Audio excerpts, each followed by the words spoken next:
Salam Bapak Ibu Saudara-saudari yang dikasihi Tuhan Yesus Kristus.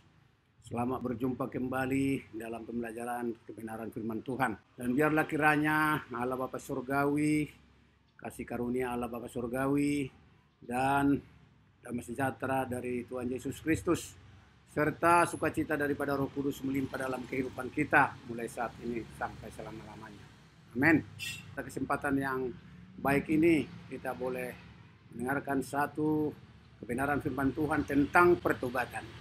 Seperti yang sudah kita ketahui bahwa tipe orang yang ada di dunia ini hanya ada 3 tipe. Tipe yang pertama adalah orang duniawi, yaitu orang yang belum lahir baru, orang yang belum menerima Yesus sebagai Tuhan dan Juru Selamat, bahkan orang yang belum mengerti siapa itu Yesus. Tipe yang kedua adalah orang Kristen duniawi, yaitu orang yang sudah menerima Yesus sebagai Tuhan dan Juru Selamat, sudah lahir baru, bahkan sudah dibaptis air dengan selam. Namun dalam kehidupannya dia masih dikuasai oleh keinginan daging, hawa nafsu dunia, sehingga dia masih banyak melakukan dosa-dosa di dunia ini. Tipe yang ketiga adalah orang Kristen sejati, yaitu orang yang sudah menerima Yesus sebagai Tuhan dan Juru Selamat. Dia sudah dilahirkan kembali, dia sudah dibaptis dengan air, bahkan dia sudah menentukan bahwa pusat kehidupannya secara total ada di tangan Yesus. Orang yang seperti inilah orang yang sudah menjalankan kebenaran firman Tuhan dalam hidupnya. Dia senantiasa memikul salib setiap hari, artinya dia mematikan keinginan daging atau hawa nafsu dunia setiap hari. Saudara, pada kesempatan yang baik ini kita akan membahas pertobatan dari orang Kristen duniawi. Kita dapat berubah menjadi orang Kristen sejati. Ciri-ciri orang Kristen duniawi terdapat dalam firman Tuhan yang tertulis dalam kitab 2 Timotius 3 ayat 1-5. Boleh saya bacakan. Ketahuilah bahwa pada hari-hari terakhir akan datang masa yang sukar. Manusia akan mencintai dirinya sendiri dan menjadi hamba uang. Mereka akan membual dan menyombongkan diri. Mereka akan menjadi pemfitnah. Mereka akan berontak terhadap orang tua dan tidak tahu berterima kasih. Tidak memperdulikan agama. Tidak tahu mengasihi. Tidak mau berdamai. Suka menjelekkan orang. Tidak dapat mengekang diri. Garang, tidak suka yang baik. Suka mengkhianat, tidak berpikir panjang, berlagak tahu, lebih menuruti hawa nafsu daripada menuruti Allah. Secara lahiriah mereka menjalankan ibadah mereka, tetapi pada hakikatnya mereka memungkiri kekuatannya. Jauhilah mereka itu. Itulah saudara ciri-ciri orang yang masih masuk dalam kelompok atau tipe yang kedua, orang Kristen duniawi. Arti pertobatan secara umum atau menurut Kamus Besar Bahasa Indonesia artinya menyesal dan berniat untuk memperbaiki kesalahannya. Ini berlaku bagi semua agama dan kepercayaan. Namun bagaimana pengertian pertobatan menurut firman Tuhan? Pertobatan menurut firman Tuhan adalah hal kedua yang perlu dilakukan setelah yang bersangkutan sudah dilahirkan baru dan sudah dibaptis air secara selam. Dia akan menerima satu proses pertobatan sehingga dia boleh nanti menjadi orang Kristen yang sejati. Jadi pertobatan berarti mengerjakan keselamatan kita setiap hari menjadi gaya hidup orang percaya setiap hari. Pertobatan akan terus menyempurnakan gambar Allah di dalam diri kita sendiri, semakin serupa dengan Allah dan Yesus Kristus sendiri. Bertobat artinya berbalik 180 derajat dari pikiran, karakter yang lama menjadi seperti karakter dan pikiran Yesus Kristus. Kekristenan itu sebenarnya bukan hanya sekedar lahir baru dan dibaptis. Harus menjadi bertumbuh seperti Yesus, baik dalam karakter maupun dalam pikiran Yesus. Pengikut Kristus akan mengalami satu proses, yaitu proses pertobatan yang dinamakan siap mengangkat salib Kristus. Hidup mengangkat salib Kristus berarti perjuangan seumur hidup melawan dosa. Di dalam 1 Petrus ayat 1 sampai 4. Di mana akan di sana bahwa Kristus telah menjadi teladan bagi kita. Karena Kristus telah menderita penderitaan badani, maka kita pun harus mempersenjatai diri kita untuk menderita melawan dosa. Dosa tidak akan berkuasa lagi dalam hidup kita ini. Daya tarik dosa menjadi tidak ada artinya lagi buat kita. Kita dapat hidup menurut kehendak Tuhan saja. Bagaimana kita menyenangkan Tuhan saja. Pada saat-saat tertentu, misalnya, bisa saja terjadi kita mengalami ejekan, penderitaan, penolakan. Tapi janganlah khawatir bahwa pada saat yang sama, Roh Kudus pun bekerja untuk kita. Bekerja berkuasa untuk kita, memberkati kita, menolong kita, menghibur kita. Dan memberikan kita kekuatan untuk melawan dosa tersebut. 2 Korintus 5 ayat 5, Roh Kudus itu sebagai jaminan hidup kita. Dan di Roma 14 ayat 8 juga harus kita terapkan dalam hidup kita. Sebab jika kita hidup untuk Tuhan. Dan jika kita mati untuk Tuhan. Sehingga hidup atau mati kita tetap menjadi milik Tuhan. Kita harus siap untuk menyangkal diri kita. Mengangkat salib atau mengikul salib kita. Menguasai seluruh hidup kita. Bagaimana kita misalnya menyangkal diri kita dalam hal makanan. Banyak makanan yang diizinkan untuk kita makan. Itu harus kita sangkal. Supaya kita kudus di hadapan Tuhan. Menjaga lidah kita, ucapan kita.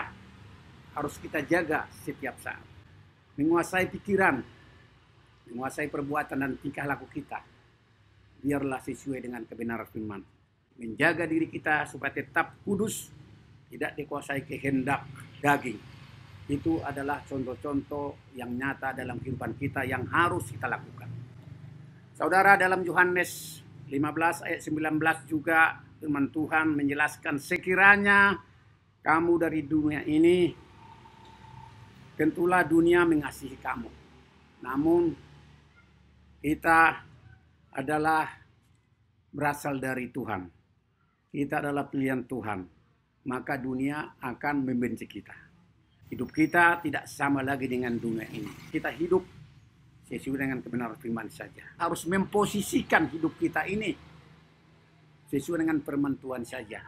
Seperti yang tertulis dalam Roma 12 ayat 1 sampai 2. Karena itu saudara-saudara, demi kemurahan Allah aku menasihatkan kamu supaya kamu mempersembahkan tubuhmu sebagai persembahan yang hidup, yang kudus, yang berkenan kepada Allah. Itu adalah ibadahmu yang sejati. Janganlah kamu menjadi serupa dengan dunia ini. Tetapi berubahlah oleh pembaharuan budimu. Sehingga kamu dapat membedakan manakah kehendak Allah. Apa yang baik, apa yang berkenan kepada Allah. Apa yang sempurna. Ada 6 hal yang terkandung dalam pertobatan yang benar. Namun sebelum kita menyampaikan 6 hal ini, marilah kita berdoa bersama-sama, mohon pengampunan dosa kita kepada Tuhan.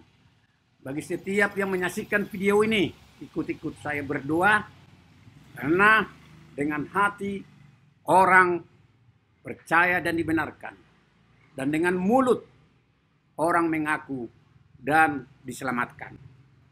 Ikut-ikut saya berdoa, katakanlah, oh Tuhan Yesus yang baik, aku butuh Engkau.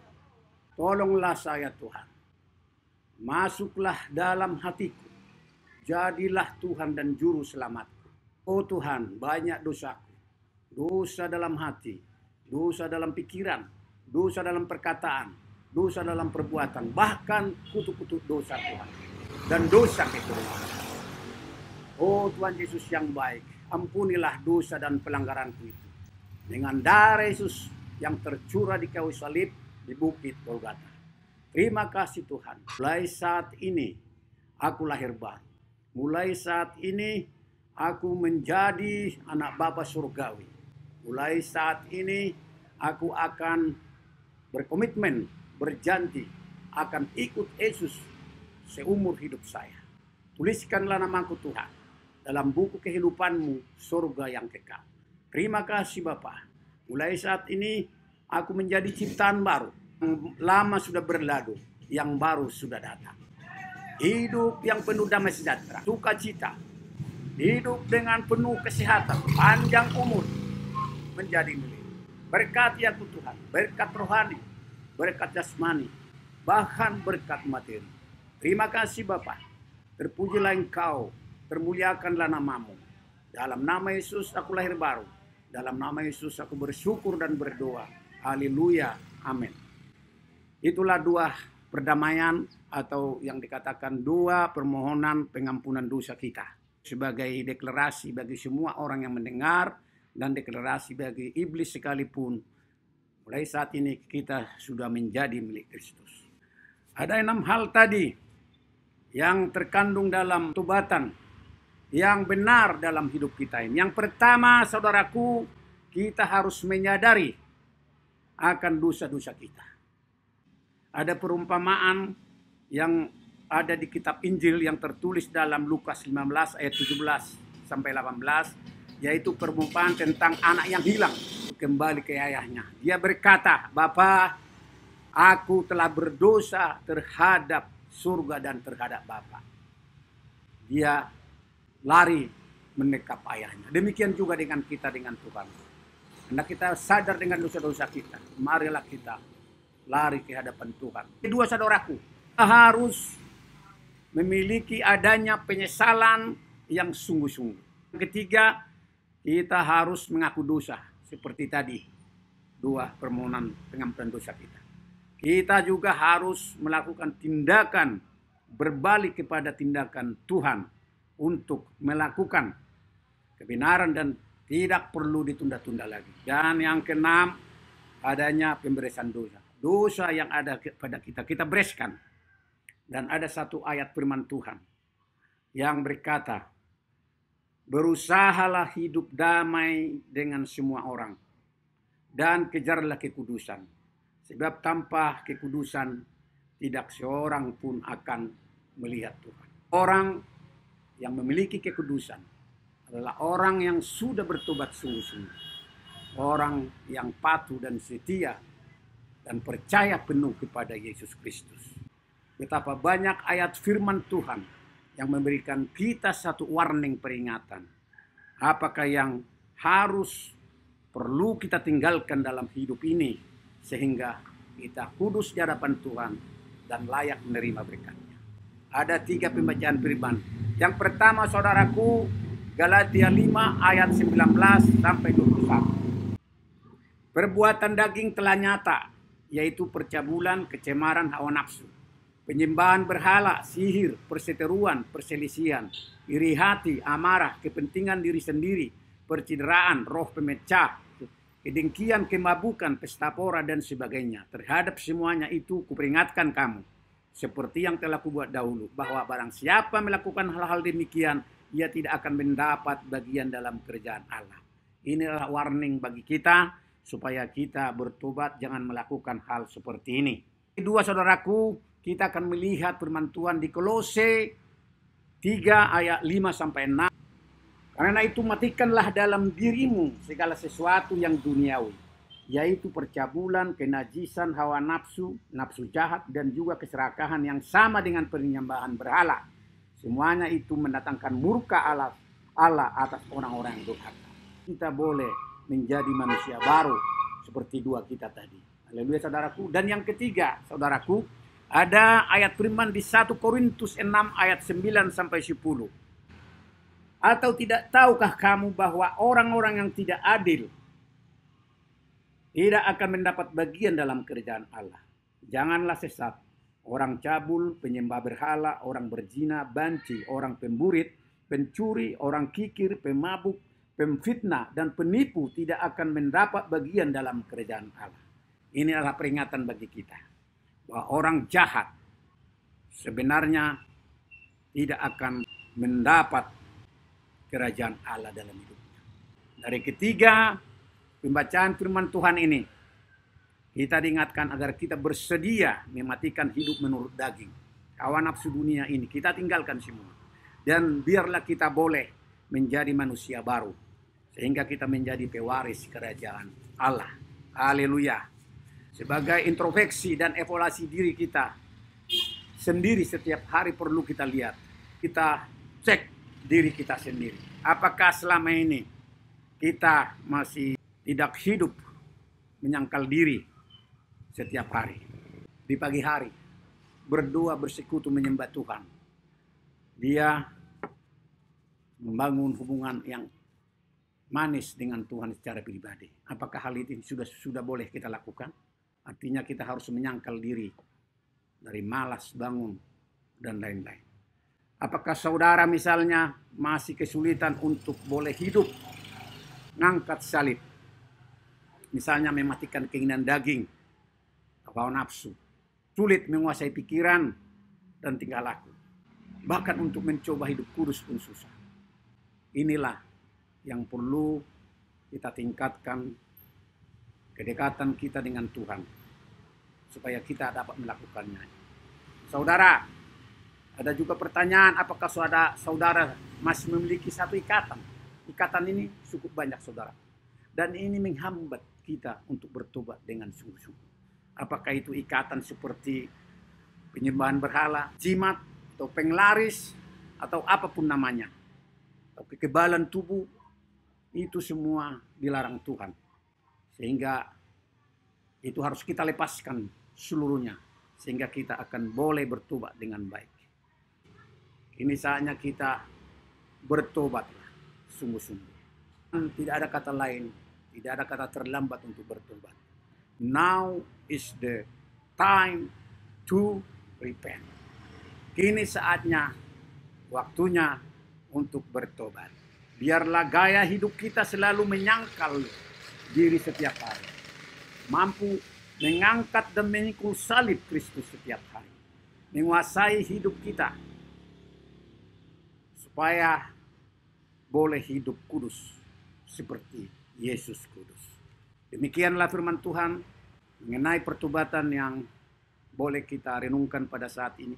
Setelah kita bertobat dengan sungguh-sungguh. Mohon kepada Tuhan untuk kita diberi kekuatan, kemampuan melakukan segala kehendak Tuhan dalam hidup kita. Tuhan Yesus memberkati. Haleluya. Salam.